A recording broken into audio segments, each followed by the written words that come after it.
Hello students. Today we are going to read about diabetic neuropathy. What is diabetic neuropathy? It is a kind of a polyneuropathy. As we have already discussed, what is polyneuropathy? बहुत सारी nerves जहाँ जहाँ involve होंगी और कोई pathology create करेंगे, date is polyneuropathy. अब हम सब लोगों को पता है कि डायबिटीज़ क्या होती है. हाई ब्लड शुगर जब ज़्यादा हो जाता है, इंसुलिन बनना कम हो जाती है, इंसुलिन डिपेंडेंट हो सकती है, बहुत सारी अदर टाइप्स की हो सकती हैं. ठीक है, DM1 DM2. ठीक. सो जो मोस्ट कॉमन एक कॉम्प्लिकेशन होता है डायबिटीज़ का, that type of complication is your diabetic neuropathy और पॉलीन्यूरोपैथी, जिसमें नर्व्स डैमेज हो जाती हैं. इसके बहुत सारे कारण हैं, बट ये मोस्टली सब में हो सकती है. ठीक है, अगर देखा जाए तो जो हाई ब्लड शुगर है वो नर्व को इंजर करेगा थ्रू आउट द बॉडी. ठीक है, जैसे हमारी पॉलीनेफ्रोपैथी होती है, या फिर हमारी कैटरैक्ट होता है, ग्लाउकोमा होता है. ऐसे ही एक और कॉम्प्लिकेशन है which is known as diabetic neuropathy. So diabetes के केसेस में बहुत ज़्यादा कॉमनली देखा जाता है. ये कई तरीके की होती हैं, बट फीट्स और जो आपके हैंड्स एंड ग्लव्स मान लीजिए, या फीट एंड फुट मान लीजिए, लेग एंड फीट मान लीजिए, इसमें बहुत कॉमनली पाई जाती है. ठीक है, ये भी सेंसरी भी हो सकती है, मोटर भी हो सकती है, बट इसके सिम्टम्स बहुत वेरीड होते हैं फ्रॉम एनी पार्ट. ठीक है, डायबिटिक न्यूरोपैथी जो है can cause just a simple pain, simple kind of pain which can be tolerable. ठीक है, नमनेस हो सकती है, और इवन बहुत ज़्यादा सीवियर पेन, इतनी ज़्यादा सेंसिटिविटी क्रिएट कर सकता है कि पेशेंट कई बार बेडशीट भी उनको भारी लगती है. ठीक है, ये जो पॉलीन्यूरोपैथी है, this doesn't affect only your limbs. ठीक है, it can affect other parts also, digestive system, urinary tract, other blood vessels, heart itself. So there could be a variable part of things which can be happen in diabetic neuropathy. हम अभी तक diabetic foot पढ़ते आ रहे हैं. Diabetic foot is one small complication which causes an amputation. ठीक है, which needs to be amputated once the gangrene is developed and it is spreading through the leg. ठीक है, so that is also one of the complication. हम लोग बात करेंगे इसके बाद में. ठीक है, इसकी एपिडेमोलॉजी क्या होती है? अराउंड 50% ऑफ डायबिटीज़ जिनको भी है, ठीक है, सब में डायबिटिक न्यूरोपैथी होती है.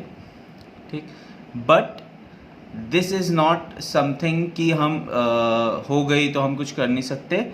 हम इसकी प्रोग्रेस को स्लो कर सकते हैं, या फिर हम इसको प्रिवेंट कर सकते हैं बाय टेकिंग केयर कि वो धीरे धीरे करके जो डेवलप होगी, जो हमारी नर्व्स में प्रॉब्लम होगी DM पेशेंट्स के, उनमें हम लोग उसको रोक सकते हैं, उनको टीच कर सकते हैं, उनके फैमिली मेम्बर्स को टीच कर सकते हैं क्या क्या प्रॉब्लम है, क्या क्या नहीं है. ठीक है, they are various types of diabetic neuropathy. ठीक, हम लोग यहाँ पे 4 टाइप्स पढ़ेंगे मेनली, और सारी की सारी क्लासिफिकेशंस जो हैं वो बेस्ड करती हैं सिम्टम्स पे और कौन सी टाइप ऑफ नर्व अफेक्टेड है. ठीक है, यूजुअली जो सिम्टम्स है वो ग्रेजुअली डेवलप करते हैं. It can occur from serial of months to the years. ठीक है, ऐसे नहीं कि आज डायबिटीज़ किसी को डायग्नोज हुई है तो उसके कुछ ही मंथ्स में उसको डायबिटिक न्यूरोपैथी हो जाएगी. It can take even years also. ठीक है, कई बार क्या होता है कि पेशेंट्स को पता ही नहीं है कि उनको नर्व की पैथोलॉजी हो चुकी है, लेकिन उनमें नर्व की पैथोलॉजी प्रेजेंट है. ठीक है, so we have to categorize some patients and we have to teach the patients how to check the neuropathologies. ठीक है, now the first type of peripheral nerve pathology, the first type of diabetic neuropathy is peripheral neuropathy. ठीक है, इसको हम symmetric peripheral neuropathy बोलते हैं. नाम से ही पता चल रहा है पेरिफेरल नर्व्स इन्वॉल्व है. ठीक है, सिमेट्रिक मीन्स सिमेट्रिकल इन्वॉल्वमेंट होती है. ठीक है, और ये मोस्टली सबसे ज़्यादा commonest form of diabetic neuropathy है. ठीक, it affects feet and leg first, जैसे मैंने आपको कहा था. ठीक है, कि सबसे पहले हमारे सॉक्स होते हैं, फिर उसके बाद ग्लव्स. ठीक है, ठीक. नाउ इनके सिम्टम्स क्या होते हैं? नमनेस होगी, नर्व वो हो रही है तो नमनेस होगी, reduce ability to feel pain and temperature changes, ठीक है, टिंगलिंग और burning sensation, sharp pains, cramps, increase sensitivity to touch, ठीक है। कई बार मैंने आपको जैसे बताया था, कई बार इतना पेनफुल होता है कि पेशेंट को इवन बेडशीट भी हैवी लगती है, या फिर जो ओढ़ते हैं वो बेडशीट बहुत हैवी लगती है, ठीक है। सीरियस फुट प्रॉब्लम्स होती हैं ऐसे केसेस में, जैसे कि ulcers, infection, bone and joint pain. जो भी अल्सर है वो धीरे धीरे करके आगे स्प्रेड होता जाएगा, बोन में हो सकता है, ठीक है, सोर बना सकता है, गैंग्रीन, वेट गैंग्रीन हो जाता है, फंगल इन्फेक्शन हो जाता है। So there are so many serious issues which can happen over there, ठीक है। Next is your autonomic neuropathy. Autonomic means autonomic nervous system को ये अफेक्ट करेगी। क्या क्या हुआ? आपका हार्ट हो गया, आपका ब्लैडर हो गया, stomach, intestine, sex organs, eyes, all these things are involve in it, ठीक है। ऐसे केसेस थोड़े से डेंजरस ऐसे होते हैं कि उनको पता नहीं चलता है कब हाइपोग्लाइसेमिक हो रहे हैं। हाइपोग्लाइसेमिक मीन्स कब उनकी शुगर लेवल बहुत ज़्यादा लो हो रही है। इससे क्या होता है कि जो शुगर लेवल है, ठीक है, जब लो होती है तो पेशेंट स्टार्ट्स फेंट, ठीक। मान लो कोई सोया, उसको पता ही नहीं है कि उसकी शुगर लो हो रही है, वो फेंट होने लग गया, उसकी एनर्जी बिल्कुल ख़त्म हो गई और हार्ट वार्ट काम करना बंद कर जाता है। तो so this becomes a fatal condition sometimes, ठीक है। And bladder and bowel problems is also one of the commonest problems in it, ठीक है। मतलब इनकॉन्टिनेंसी बहुत कॉमन है इन दीज पेशेंट्स, ठीक। गैस्ट्रोपेरेसिस का मतलब हुआ कि उनका डाइजेशन अच्छा नहीं हो रहा है, जो आपकी स्टमक की वॉल्स हैं वो अच्छे से डाइजेस्ट नहीं कर रही हैं, वो अच्छे से काम नहीं कर रही हैं, ठीक है। This can lead to nausea, vomiting, loss of appetite. So there could be so many things which are जो कि इन सब के साथ इंटर रिलेटेड है, ठीक है। सेक्सुअल रिस्पॉन्स बहुत कम हो जाता है, ठीक है। और अकोमोडेशन ऑफ आइज़, जो कि डार्क में देखना या फिर डिम लाइट में देखना, ये सारी अकोमोडेशन जो है आइज़ की वो भी लॉस हो जाती है। देन उसके बाद होता है proximal neuropathy. This is one of the type of neuropathy जो कि मायोट्रॉफी जो हमने पढ़ी थी उससे बहुत ज़्यादा रिलेटेड होती है, ठीक है। इसको हम डायबिटिक पॉलीरेडिकुलोपैथी भी बोलते हैं, ठीक है, या फिर डायबिटिक एमायोट्रॉफी भी बोलते हैं, ठीक है। अब इसमें क्या होता है, it often affects the thighs, हिप्स, buttocks, legs, ठीक है। सबसे ज़्यादा सबसे कॉमनेस्ट एरिया है जो कि थाइज को बहुत ज़्यादा, थाइज और बटक्स को बहुत ज़्यादा वो करता है और ये एकदम से एट्रोफीड हो जाती हैं, ठीक है।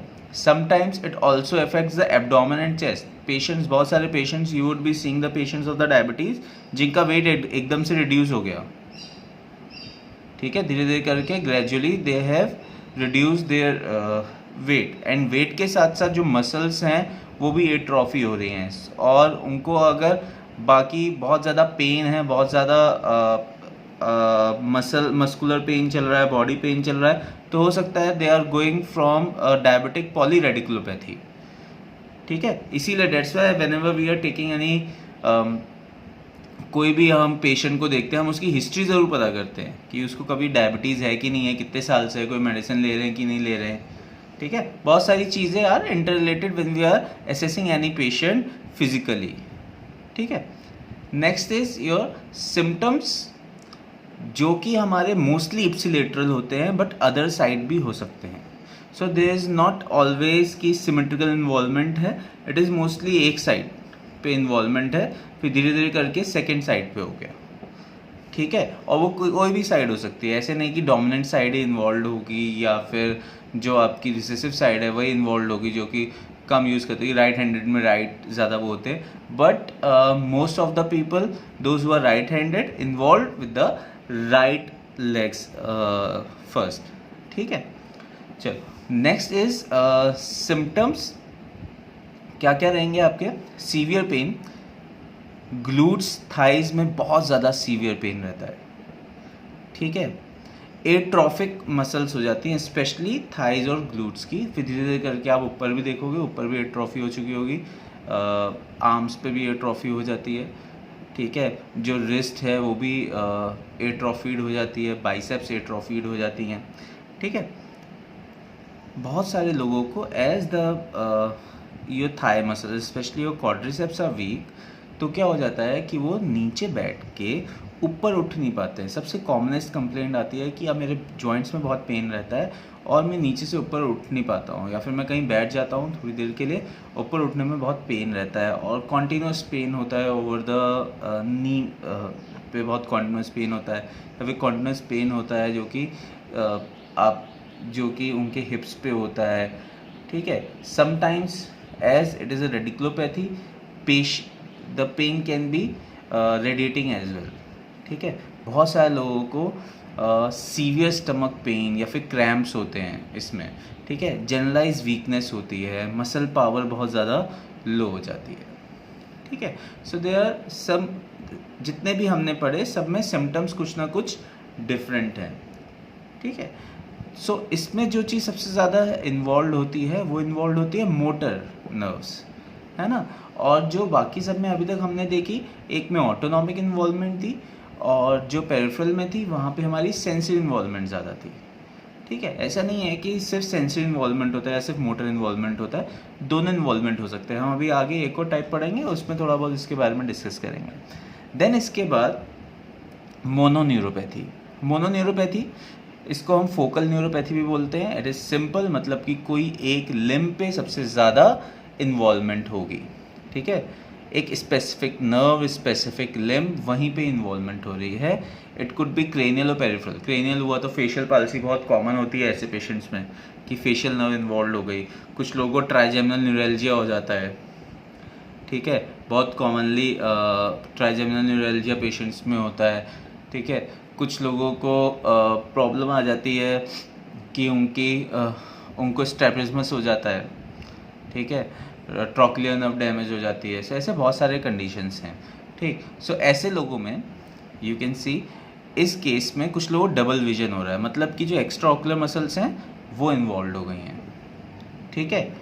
और बहुत ज़्यादा आँख के पीछे, behind the I, patients will be calling that I am feeling that I am very much stressed and जो मुझे पेन है बहुत सीवियर होता है और बिहाइंड द आई होता है and I can not help it, ठीक है। बेल्स पाल्सी हो जाना, नमनेस, किसी एक पार्ट में नमनेस आना, कोई एक नर्व के कोर्स में नमनेस, टिंगलिंग सेंसेशन, ये सारा कुछ आना, ठीक है। इसके बाद जो भी कहीं पे भी इन्वॉल्वमेंट है, जैसे मान लो हैंड में इन्वॉल्वमेंट है तो वहाँ पे ग्रास्पिंग नहीं होगी अच्छे से, ठीक है। मसल्स भी एट्रोफीड हो सकती हैं, बहुत ज़्यादा डिफ़िकल्टी हो सकती है कोई भी काम करने में। Even lifting of anything like pen लिखने में, या फिर कोई चीज़ ग्रैब करने में, या फिर the patient will B lifting anything और वो टूट जाएगा, उससे हाथ से चीज़ें छूटने की हिस्ट्री बहुत ज़्यादा होगी कि no he is not able to grab things. या फिर चलते समय, शूज़ पहनते समय वो कहेगा, या चप्पल पहनते समय वो कहेगा कि मेरी चप्पल स्लिप कर जाती है। Slippers when I walk it gets slip out of the feet mostly. तो these are certain of the kinds of the symptoms या silent symptoms जो कि फोकल न्यूरोपैथी में दिखते हैं। Now check on this photo, ठीक है। हम लोग इसमें सिर्फ दो तरह की न्यूरोपैथी पढ़ रहे हैं, डिफ्यूज एंड फोकल। डिफ्यूज में कितनी सारी चीज़ें आ सकती हैं, देखो जो हमारी फर्स्ट टाइप थी पेरिफेरल, ठीक है, जो कि सिमेट्रिक पॉलीन्यूरोपैथी थी, सिर्फ सेंसरी मोटर हो सकती है और ऑटोनॉमिक, ठीक है, you can see over there, ठीक है। एग्जाम्पल्स में हम लोग अलग अलग टाइप की, कि सिर्फ स्मॉल फाइबर्स इन्वॉल्व हैं या फिर लॉन्ग फाइबर्स इन्वॉल्व हैं या फिर दोनों इन्वॉल्व हैं, ठीक है। अगर ऑटोनॉमिक है तो पिपुलरी फंक्शन में इन्वॉल्वमेंट हो जाएगी, जैसे मैंने आपको बताया आई में एकोमोडेशन में प्रॉब्लम आ जाती है, ठीक है। जीआईटी इन्वॉल्व हो सकता है, गैस्ट्रोइंटेस्टाइनल, कार्डियोवेस्कुलर, ठीक है। हाइपोग्लाइसेमिया मैंने आपको बताया था कि patient will be unable to know that they are hypoglycaemic, so hypoglycaemic unawareness हो जाती है। जो फोकल होता है उसमें मोनोन्यूरोपैथी है, एक टाइप की है, ठीक है। मल्टीपल इन्वॉल्वमेंट भी हो सकती है, दोनों लिम्ब में अलग अलग नर्व्स भी इन्वॉल्व हो सकती हैं, ठीक है। और प्लेक्सस इन्वॉल्वमेंट हो सकता है, रेडिकुलोपैथी होगी, क्रेनियल इन्वॉल्वमेंट होगा, बेल्स पाल्सी हो सकती है। So there could be so many other things. Now in this photograph you can see that diabetic peripheral neuropathy legs and feet are most commonly affected. ठीक है. Proximal neuropathy में क्या होता है? Pain in the हिप्स and thighs. ठीक. तो ये जो है हमारी इस पार्ट में क्या होता है, हमारे प्रॉक्सिमल इन्वॉल्वमेंट ज़्यादा होती है और पेरिफेरल में हमारी डिस्टल इन्वॉल्वमेंट ज़्यादा होती है. डिफरेंस. ठीक है. ऑटोनॉमिक में हमारे ऑटोनॉमिक सिस्टम्स इन्वॉल्व होते हैं, ऑटोनॉमिक नर्वस सिस्टम. और फोकल में हमारा कोई स्पेसिफिक नर्व, हेड की, टॉर्सो की, लेग की, चाहे वन नर्व है चाहे अदर लेग की है, उन सब में इन्वॉल्वमेंट होती है. ठीक है. Now this is also very important thing to understand. ठीक है. इसको इस कैटेगरी के हिसाब से दिया हुआ है कि कौन कौन सी इन्वॉल्वमेंट हो सकती है और क्या क्या चीज़ें इन्वॉल्व हो सकती हैं. So you can C large fibre neuropathy होगी तो यहाँ पे सेंसरी लॉस कितना है. ठीक है. वाइब्रेशन सेंस में कितनी प्रॉब्लम आ रही है, मतलब कि प्रोप्रियोसेप्शन कितना लॉस हुआ, पेन कितना ज़्यादा है, टेंडन रिफ्लेक्सेस कैसे होंगे, मोटर डेफिसिट कितना होगा. सिमिलरली स्मॉल फाइबर्स में देखो सेंसरी लॉस कम होगा, पेन कम भी हो सकता है, नहीं भी हो सकता, टेंडन रिफ्लेक्स हाइपोरिफ्लेक्सिक होंगे, मोटर डेफिसिट नहीं होगा. जबकि लार्ज फाइबर न्यूरोपैथी में सेंसरी लॉस ज़्यादा है, टच वाइब्रेशन भी क्या होता है कि वो भी इफेक्टेड होता है, पेन भी बहुत ज़्यादा होता है, टेंडन रिफ्लेक्सेस भी बहुत कम होते हैं, एयर रिफ्लेक्सिक होते हैं मोस्ट ऑफ द टाइम. ठीक है. और जो मोटर डेफिसिट है वो हमेशा मिलता है. ठीक है. प्रॉक्सिमल वाले में, ठीक है, वहाँ पे मोटर डेफिसिट होने के सबसे ज़्यादा चांसेस हैं, टेंडन रिफ्लेक्सेस हाइपोरिफ्लेक्सिक होते हैं. ठीक. पेन बहुत ज़्यादा होता है, सेंसरी लॉस हो भी सकता है, नहीं भी हो सकता है. ठीक है. एक्यूट जो मोनोन्यूरोपैथीज हैं, ठीक है, उसमें क्या होगा, सेंसरी लॉस हो भी सकता है, नहीं भी हो सकता है, पेन बहुत ज़्यादा होता है, टेंडन रिफ्लेक्सेस नॉर्मल होते हैं, मोटर डेफिसिट हो सकता है. अगर सेम थिंग जो हमारे एक्यूट न्यूरोपैथीज हैं, ये हमारे मोस्टली जो इस केस में जितना भी दिखाया गया है वो हमारे मोस्टली ऑटोनॉमिक नर्वस सिस्टम के बारे में भी बात कर सकते हैं. ठीक है. बट एंट्रैपमेंट जो हमारी फोकल है, ठीक, फोकल है तो क्या हुआ, कोई एक नर्व चली गई तो उसकी डिफॉर्मिटी आएगी, जो sensory loss in the whole nerve distribution उसके पूरे कोर्स में होगा. पेन प्रेजेंट हो सकता है, स्पेशली रेडिएटिंग पेन होगा. टेंडन रिफ्लेक्सेस अगर सिर्फ और सिर्फ हैंड्स में है, नीचे नीचे हैं, तो टेंडन रिफ्लेक्सेस सिर्फ उस पार्ट के जाएंगे, उसके होंगे, बाकी सब टेंडन रिफ्लेक्सेस नॉर्मल रहेंगे. मोटर डेफिसिट होगा जो भी नर्व इन्वॉल्व करती है मोटर्स को. ठीक है. So that was all about the types of diabetic neuropathy. अगर हम लोग डायबिटिक फुट के बारे में बात करें तो वहाँ पे कुछ स्टेजेस हैं जो कि हम लोग इसको स्टेजेस कुछ रिसर्चर्स ने उसकी स्टेजेस बनाई हुई हैं, 5 स्टेजेस में उसको डिवाइड किया हुआ है, उसके बारे में बात कर लेते हैं. इसको NO, N1A, N2A, N2B and N3 ये स्टेजेस हैं. ठीक है. सो N0 मतलब देयर इज नो न्यूरोपैथी. ठीक है. N मतलब न्यूरोपैथी. फर्स्ट स्टेज थी N0. उसके बाद अनदर स्टेज है N1A. N1A जो स्टेज है, यहाँ पे sign and symptoms, sign present होते हैं कि हाँ उसको न्यूरोपैथी होगी, लेकिन कोई सिम्टम्स नहीं दिख रहे होते, मतलब कि there is minute involvement that patient is not able to understand कि उसको है कि नहीं है. ठीक है. उसको अभी तक पता नहीं है. N2A में क्या है, N2A is a bit of severe, जो कि हमारा माइल्ड से मॉडरेट की तरफ आ जाता है. ठीक है. सिम्टम्स बहुत सारे मिलते हैं, सीवियरिटी की तरफ बढ़ रहा होता है. ठीक. पेशेंट क्या होता है कि इसको माइल्ड डायबिटिक पॉलीन्यूरोपैथी होती है.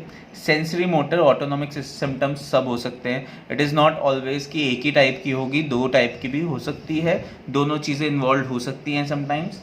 ठीक है. Patient is able to heel walk. Heel walk का मतलब हुआ कि अब उसके टोज पे कुछ ना कुछ प्रॉब्लम हो रही है. Now he is walking on his heel but he is managing to walk. ठीक है. जबकि 2B में क्या है, सारे सिम्टम्स सेम हैं, ठीक है, माइल्ड है, इवन माइल्ड से थोड़ा सा ज़्यादा कह सकते हैं, बट यहाँ पे he is not able to managing the walk, ठीक है, he is not able to walk even with the heel walk. आप उसको हील के साथ चला के कोशिश करेंगे तो वो नहीं कर पाएगा, ठीक है।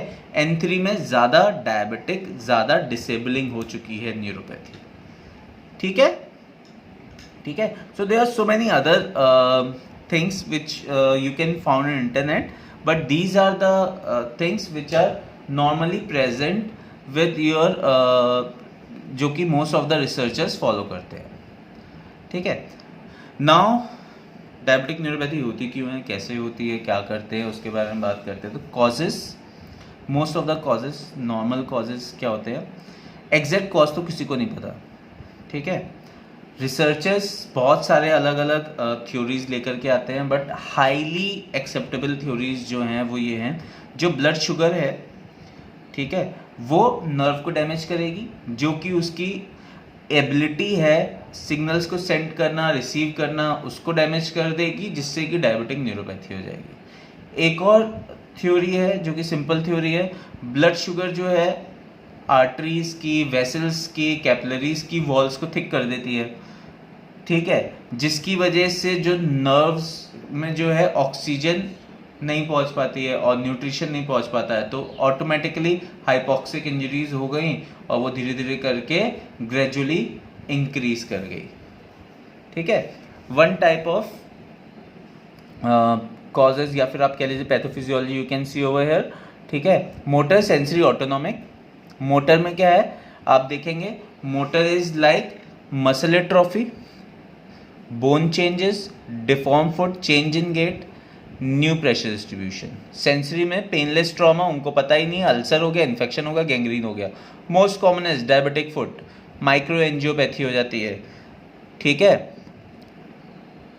Very most commonest type of. ये क्रॉनिक अल्सर बन गया, ठीक। ऐसे ही कोई माइक्रो एंजियोपैथी, छोटे छोटे नर्व्स, जो छोटी छोटी आर्टरीज जो हैं वो प्रॉब्लमेटिक हो गई, गैंग्रीन हो गया, या फिर उससे इश्चीमिया हो गया, क्रॉनिक अल्सर हो गया, dry skin, cracks in skin, ठीक है। ये सारी चीज़ें, these all things are interrelated with each other, ठीक है। Another example I will show you, ठीक। ये आप यहाँ पे देखिए हाइपरग्लाइसीमिया है, ठीक है, ग्लूकोज, ठीक, सॉर्बिटॉल, स्पेशली सॉर्बिटॉल की कमी से क्या हो जाएगा कि मायोनोसिटोल में डिक्रीज हो जाएगा, जिससे नर्व ग्रोथ फैक्टर कम हो जाएगा और डायबिटिक न्यूरोपैथी हो जाएगी, ठीक है। एक्सोन से इटसेल्फ हमारा, अगर हम लोग ग्लूकोज के बारे में बात करें, हमारा एटीपी साइकिल बहुत ज़्यादा डिस्टर्ब हो जाएगा, ठीक, और जिसकी वजह से जो हमारे एटीपी है वो बनना कम हो जाएगा और एक्सोनल लॉस और डीमाइलिनेशन हो सकता है, ठीक है। Pathway of the calcium and protein kinase pathway, इसमें भी प्रॉब्लम आ जाती है कि ऑक्सीडेटिव स्ट्रेस आ जाता है। सो सिंपली नर्व्स को डैमेज कर सकता है hyperglycaemia in many ways.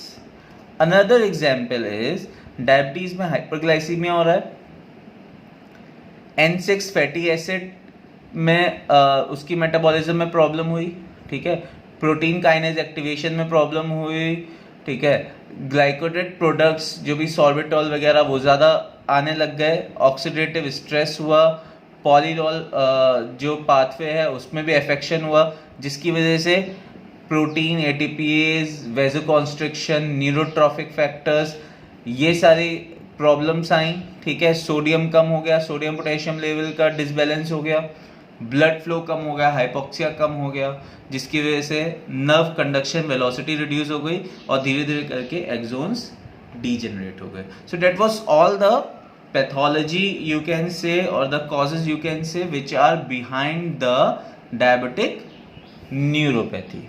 Now there are some risk factors, simple risk factors हैं, इसके बारे में हम बात करेंगे, ठीक है। पुअर ब्लड शुगर कंट्रोल, ठीक है, बहुत सारी चीज़ें हैं जो कि डेवलप करती है न्यूरोपैथी को, जैसे कि हमने पैथोलॉजी में पढ़ा, बट कुछ रिस्क फैक्टर्स हैं जो कि इसके चांसेस बहुत ज़्यादा इंक्रीज कर देते हैं, जैसे कि पुअर ब्लड शुगर कंट्रोल।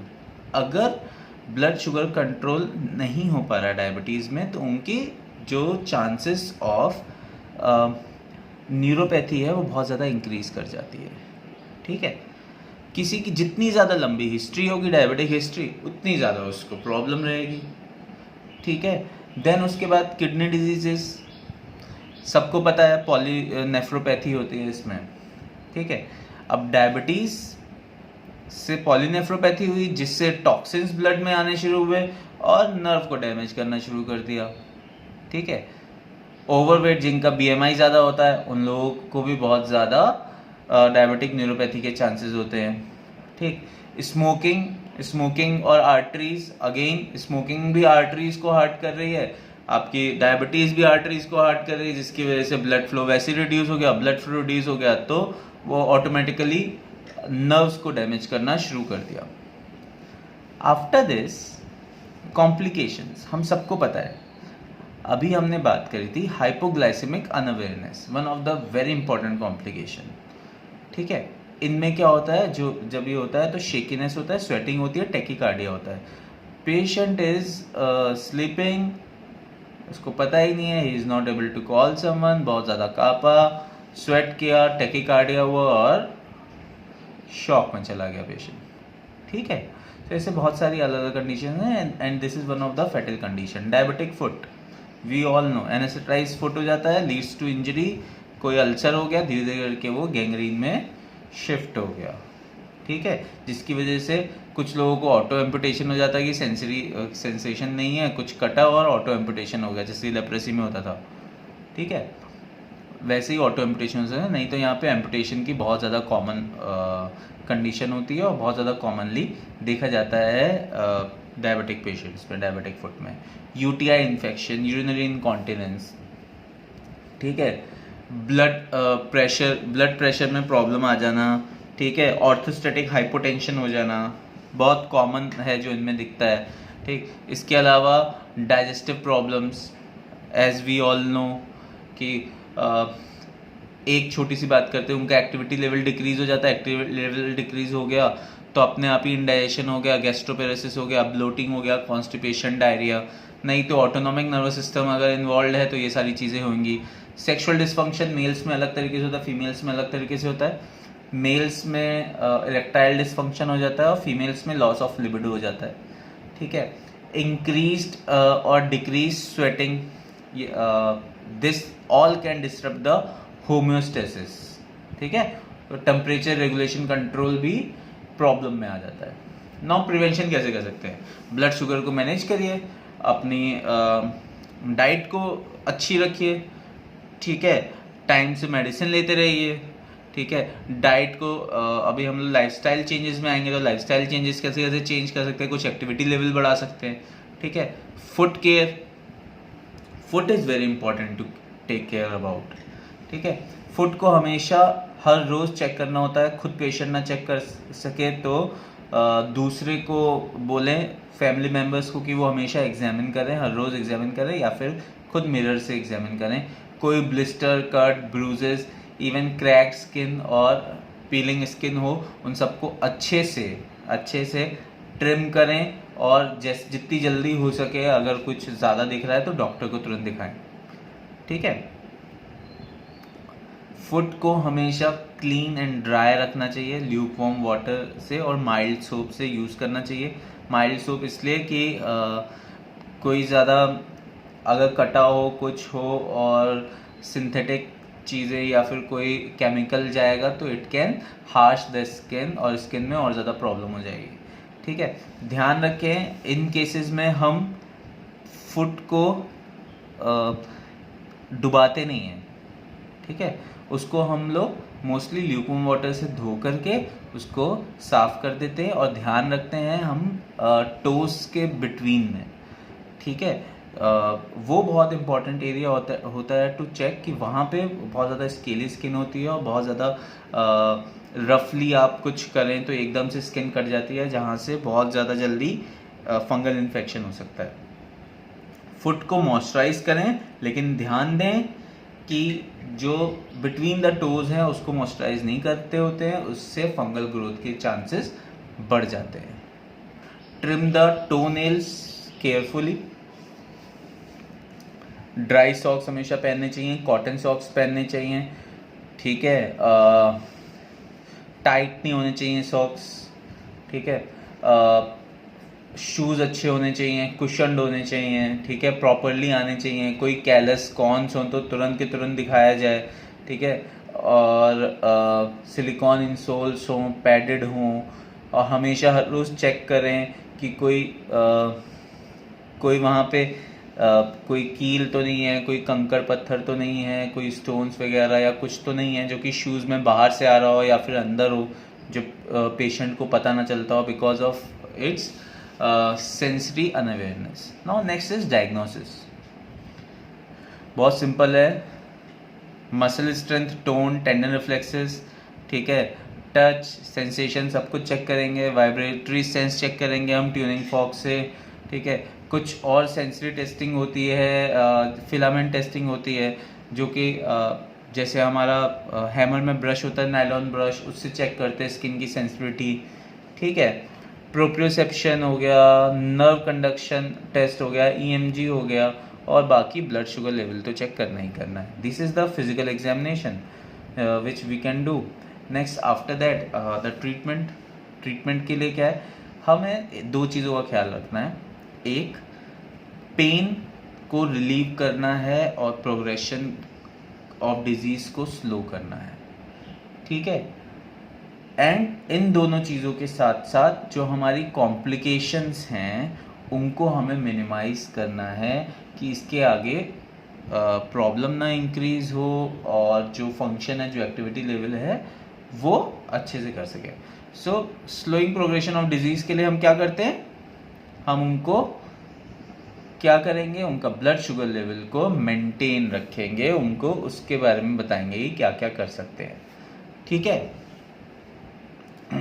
ठीक, ब्लड प्रेशर को मेंटेन रखना है, कंट्रोल करना है, उनको वो सारी टेक्निक्स बतानी है which we can tell them to control it, ठीक है। मेडिसिन उनको प्रॉपरली जिन जिन चीज़ों की चल रही है वो चल रही है।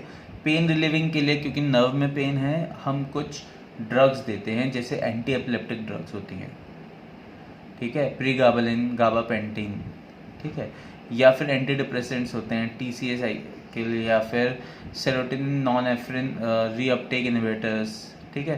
कुछ ऐसे एंटी डिप्रेसेंट्स होते हैं जो कि हेल्प करते हैं, लेकिन इनके जो साइड इफ़ेक्ट्स हैं वो कम होते हैं TC एंटी डिप्रेसेंट से, ठीक है। ओपियोइड्स दे सकते हैं, ठीक है। कुछ और tropical nitrate spray, capsaicin cream for moisturisation and also for pain relief, ठीक है। ऐसे बहुत सारी अदर थिंग्स हैं which medical treatment they can do. Lifestyle changes आपको बतानी है। लाइफस्टाइल चेंजेस में ब्लड प्रेशर को कैसे कंट्रोल किया जाए, ठीक है। फूड चॉइसेस कैसी हों, वेजिटेबल, फ्रूट, सैलेड्स पे ध्यान दें। जो पोर्शन ऑफ साइज, जो पोर्शन है मील का, उसको कम करें, ठीक है। ज़्यादा टाइम खाएं चलेगा, ठीक है, लेकिन थोड़ा थोड़ा पोर्शन खाएं।